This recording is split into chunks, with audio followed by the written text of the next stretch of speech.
فوز النادي الأهلي للمباراة الثالثة على التوالي في 3 أيام. خبر عاجل من قناة سبورت زيرو. فاز أمس النادي الأهلي على نادي الزمالك في كرة السلة في المباراة الثالثة على التوالي بفارق 31 نقطة.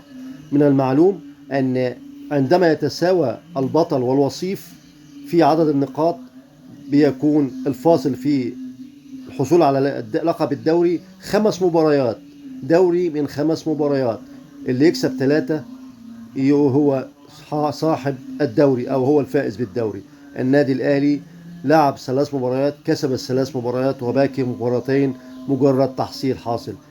النادي الأهلي حصل منذ أيام على لقب دوري أبطال اليد المحترفين، والآن بيحصل على لقب دوري السلة. إذن ألعاب الصالات عادت من جديد إلى النادي الأهلي وفي عقر داره.